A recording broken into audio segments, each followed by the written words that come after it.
Wow, wow, wow. We're going to be covering what qualifies as the greatest of all time today because we had the poll up on the channel and I asked you guys some very um, specific questions so that we can see who will be ranked as the greatest of all time. But before that, we even said, what do you think is more important, the popularity or a person's accomplishments, so on and so forth, or both, right?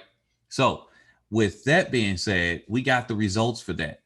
But this is going to determine what we use to qualify for who is the greatest of all time. Remember that. Okay. We're seeing who not who is the greatest of all time, not on this video. That's what the part 2 is for. This is the background getting you prepped up before it. So this is a short one. I want you guys to listen to this one.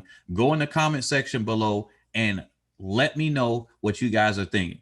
All right, because we may or may not use some of the feedback that's in here to help determine that, because this may be a group effort on this one. But here's the poll that we actually took from the channel right here. So the question was, and this is 176 votes. I don't see that even changing at all or flipping that here. It's just too much of a runaway here.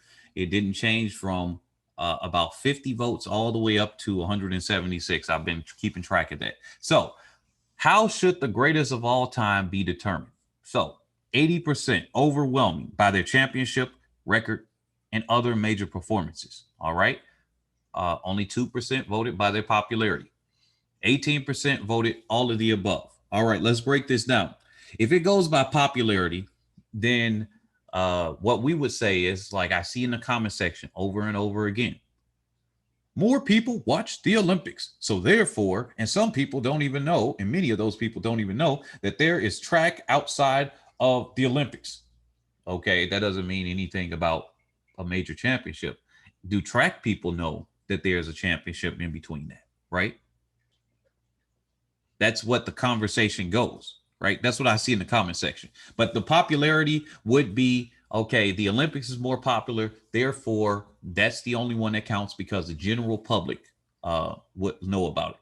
In that case, what about people that only watch the major championships for gymnastics? Do the world championships for gymnastics not count? Right? Because that's the most popular Olympic event. It goes gymnastics, swimming, then track and field in the popularity, if I am not mistaken.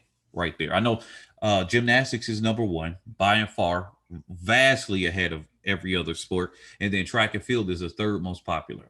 And I believe that swimming is the second most popular.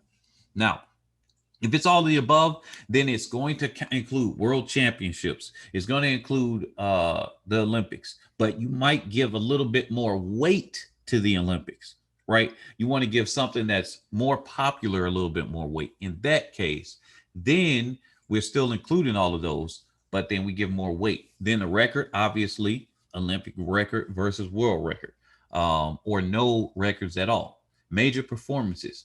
Does that include diamond leagues, right? Where a lot of athletes may or may not show up, right? Does that include Pan American Games? Does that include Commonwealth, European Championships, right? Because those are quote unquote major performances, or that could qualify under championships, but it's not a, when I say championship, I mean it's including everybody in the world. It has the ability to do that. So world championships includes everybody. Olympic Games includes everybody. But other major performances, those could be that mark, that could be them running one of the fastest times of all time. Now, here, what we did after that was we had a question here. Now, who is the greatest of all time of female sprinting? Like I said, I'm not going to get into that one right now. But we got 44% with 155 votes is Shelly-Ann Fraser-Pryce. Now, I made sure to say not just 100, but 100 to 400, and every event and relay in between. And every woman on this list has run in the relays. Every woman on this list has done a major impact on the relays. Take that woman off that list, off of the relay, and we might impact the place in which the team got from that relay. Quite certainly, if Allison Felix wasn't on the 4x1, maybe the world record wouldn't have been set, or at least it could have been broken by another team, because it wouldn't have been as fast. With her being one of the faster 100-meter athletes on the team. If you took off Flo-Jo, would the USA gotten a silver medal in the 4x4, right, at the Olympics? Maybe they would have gotten and performed worse. Or better yet, because of how close it was, what about the 4x100-meter relay? Could you say that they wouldn't have gotten a gold? What about the World Championships? Would they have gotten that silver? If I'm not mistaken, they got a silver. All right. Now, Ottey, so on and so forth. We can go down the list. That's the reason why I say we have to include it. They have made a major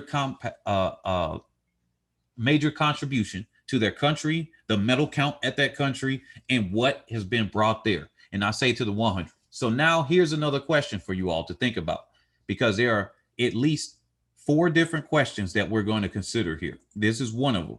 All right. Once you hear all of them, comment down below. Is a person's dominance, for example, Shelly-Ann Fraser-Pryce, quite frankly, would be the weakest on this list in the 400. I have more confidence that Elaine Thompson-Herah will do a much better 400. She is by far the weakest on this list in the 400. She has no capability of being a contributing factor of helping her team medal in the 4x4, doing a mixed 4x400-meter relay, or even the open 4. All right. And as far as who has the best range, it will be on paper, it will be Allyson Felix, because we've seen what she's done from the 100 all the way up to the 4, whereas her 100 is her weakest. All right. She has no ability to medal in there, whereas Ottey was able to medal in the 100. All right. Now, and then as well as Flo-Jo, she was able to medal in the 100 and win, and she was able to help her team get a silver in a 4x4. You get that? So she actually had a little bit better range than Allyson Felix for the one Olympics. Now, with this being said, is somebody's dominance so dominant in the 100? Does that bleed over to make her the greatest of all time in all of sprinting from the 100 to 400? If so, then we got to put in Voldojic, right, from the Hammer. A lot of you guys didn't even watch the Allyson Felix legacy video, and I, quite frankly, hey, that's up to you guys, but hey, I'm covering these things anyway. The legacy video, in the first minute, go back to that one. It's the first minute or 90 seconds. I give her a minute or 90 seconds. She is the only female athlete to ever get 3 gold medals. And not only 3 gold medals at the Olympics, but 3 in a row. So she did 2 things. 3 gold medals in a row at the Olympics in the same event. All right. Marie-Josée Pérec, she got 3 gold medals, but it was 2 in the 400 and 1 in the 200. She did not get 3 in the same event. This woman got it in the hammer throw. Look at how dominant she was she is in the hammer. Set the world record multiple times. Dominated the world championships. Not only with so many goals that she got, other than getting injured and not being able to really do anything in Doha. She was injured. She had the extra year off. That, I think, helped her come back to defend her title. But regardless of that, she has got so many world championship golds, so many silvers and bronze, and at the Olympics, and has been here for so long. Look at how far back. Go and look at that one in the hammer throw. All right. If that's the case, can she be in the conversation? Because if she can't be in the conversation, then maybe Shelly-Ann Fraser-Pryce's 100s don't count as much. But here we go. We're going to go from oldest to youngest, and we're going to go very quickly, very, very quickly. I'm going to spend more time, or who would be the oldest if everybody was alive, to the youngest. And we're going to go very quickly through this. We're going to spend more time on this section in the future. You see the Olympics here? This is Ottey, 3 silvers, 6 bronzes, world championships, 3 golds, and 4 silvers. All right. You're going to brush through this one. Now, she had the nickname Bronze Queen at the time. She got upgraded from, I think, at least one of her silvers up to, or one of her bronze up to a silver here, because drug cheat got eliminated. All right. Disqualified. So that she got upgraded from bronze to a silver. Now, here's the world championships. Obviously, 200-meter champion, so on and so forth. She participated in the World Indoor Championships. Here's the second one for you guys to consider. Do we consider, or maybe this is the third, because do you guys consider the world championships as important? I know there's enough people in the comment section. That's why I came up with that poll. Now, on top of that, do you guys consider the world indoor championships as important? Because everybody on this list has done the world indoor championships except for Flo-Jo. Allison Felix has done world indoors. Everybody else has. So should we include the World Indoor Championships in the rankings? Because if all of them participated in it, it must be good enough for them to do it. They say, well, it's not as popular. Well, if it's not as popular, from what I've seen from pole vault and other field events in the long jump, triple jump, to distance runners and everything, it seems like every major person typically does indoor. Now, I think Usain Bolt, he might have done indoor once or twice or something like that, but he didn't. His height would be a major disadvantage, so he'd have no chance. No chance in Hades in order to do anything. But if most of the major athletes participate in world indoors, shouldn't we give this a consideration? So that's the second one to comment in the comment section below. Okay, she did the World Cup, which is the World Continental Cup. All right. I remember this one. This was something that I like to see. But the Grand Prix, all right. So Grand Prix, Diamond League, those things, to my knowledge, that's what replaced each other. And then we got the Commonwealth Games. Do we do that? Do we count the national championships? In my opinion, okay, here's the third one. Do we count the national championships? Oh, and then do we count the region specific championships that they have, whether it's Commonwealth, right? Commonwealth Games. Now, if that's the case, do we count? Okay, so that's 3 and 4. Remember, I had 5 here. Now, the national championships is where they are. So the Americans, and when she went to Slovenia, okay, do we count that? Now, Slovenia would be much easier in the 100 and 200 to qualify. You can see her times much slower here, and she was able to qualify for those things, right? And then maybe they even have a selection process. Do we count the national championships for the ones that she did go to?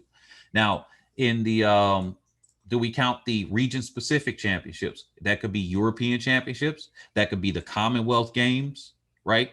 That could be Pan American Games. All right. Do we count those as well? And then the fourth or the fifth one, the NCAAs. Do we count the NCAAs as something that weights into this? Because it looks like most of these athletes did NCAAs except for Allison Felix. All right. Or some kind of college. All right. That's the last one. Now we go to Flo-Jo, as she's the second oldest, if she were alive, or she might have been the oldest. They were so close in age.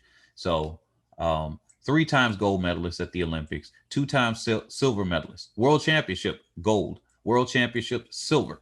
Once again, we just brushed through this. I spent a lot of time there. She did the NCAAs, World Continental Cup, World Championships, outdoor, and then Olympic Games. All right.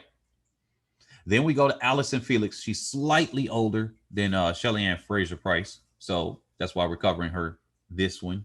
I think Ottey might have been a little bit younger, but she's alive, so I cover her. So here's her medals: 7 Olympic golds, 3 Olympic silvers, 1 Olympic bronze, and 12 Olympic golds. Wow, she's got gold every time she came out. And quite frankly, I am going to mention this one. If it wasn't for her pulling up in the 200 in 2013, I don't know if Shelly-Ann Fraser-Pryce would have actually won that.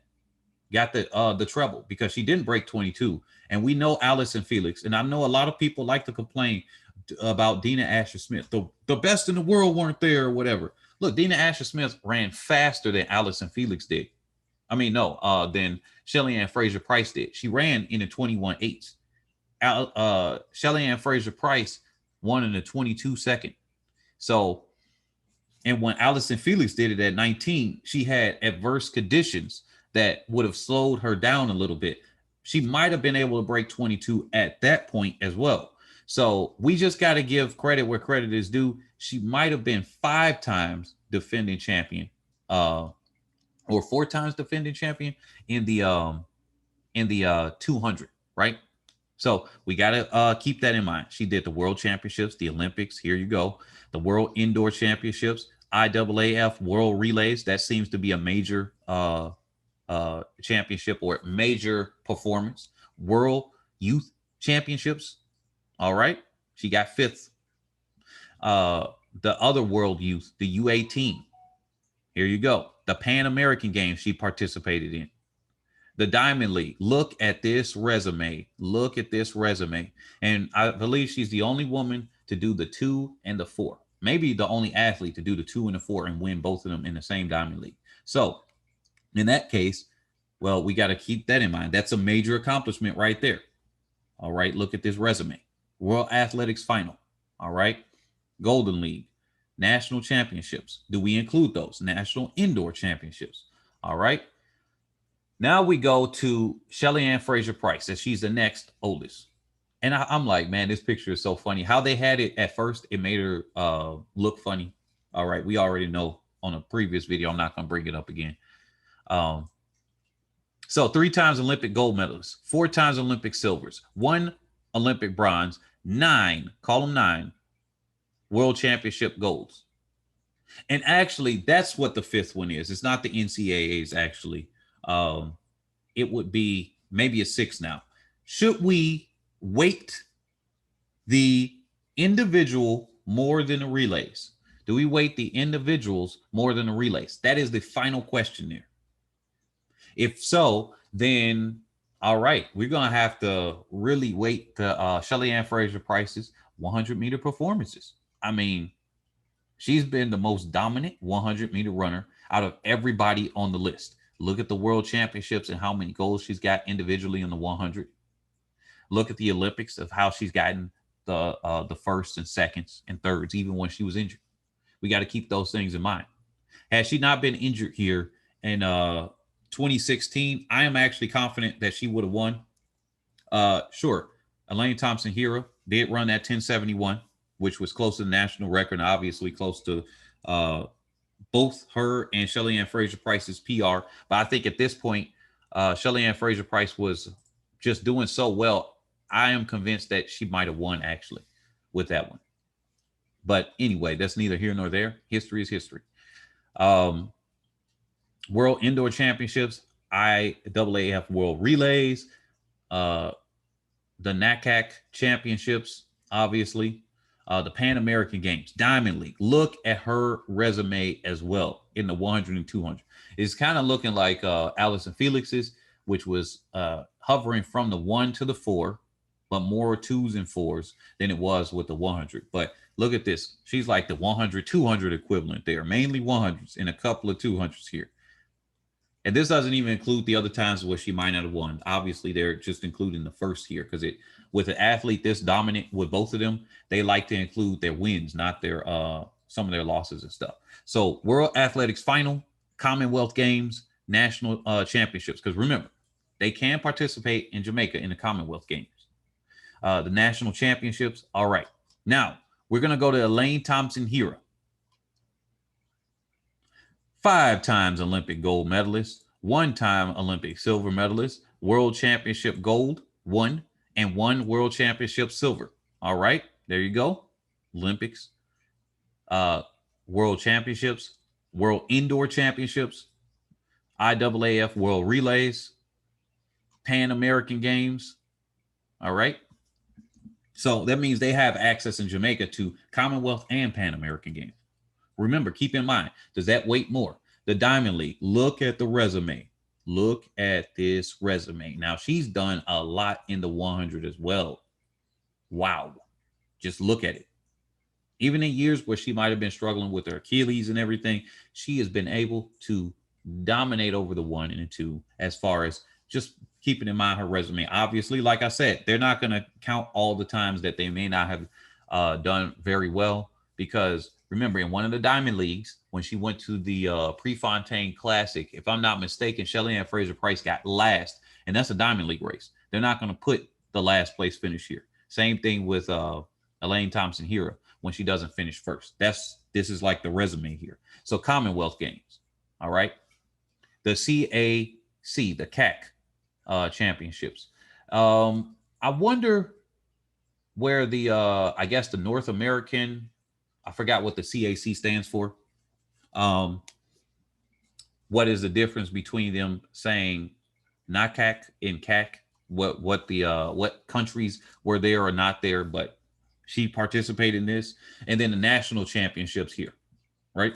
All right. So that's just food for thought. Once again, do we, here's the summary. Do we include, all right, do we weight individual events, or do we include the relays as well?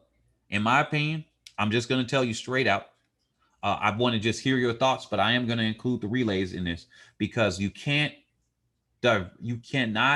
uh, separate the relays from the individual events with these women. They've all done them. They've all helped their countries, and they are a major part of it.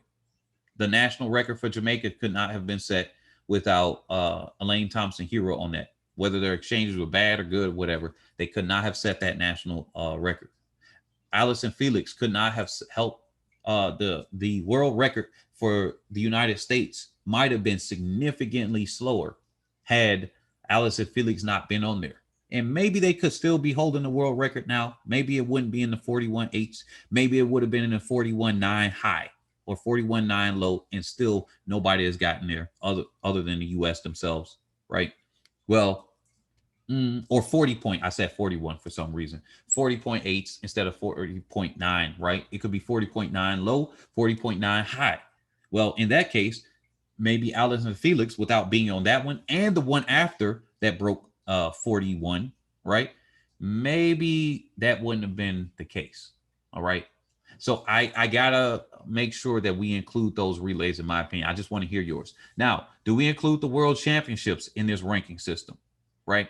Now, in that relay versus individual, do we heavily weight the dominance of somebody's individual events more heavily than what their overall dexterity or their range of events, right? Because if somebody's so dominant over one and they're just darn near untouchable, other than being hurt for most of those years, well, then we got to keep that in mind. Do we weigh that more heavily?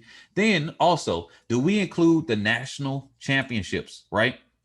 Which would be the Jamaican championships, the Slovenian ones, the American championship. Do we include national championship titles in this? Or do we only say, look, and the other one would be, do we include region specific championships? The America can't participate in the Commonwealth Games. So do you say, well, you know what? Some of the best athletes are from the United States. They're not in this, right?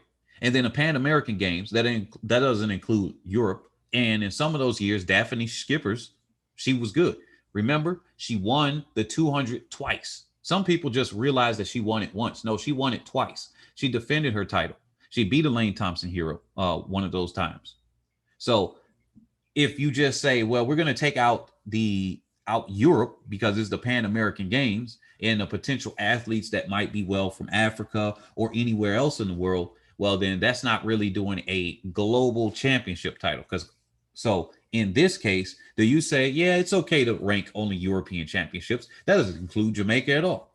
And in this case, then we could start weighing more heavily with Ottey when she was over there doing European championship things, which for some reason it didn't include on her resume. And I know she got some medals at the European championships. Maybe it was because they wanted to include the bigger ones or something like that here on her resume. Now, those are the things for you to consider.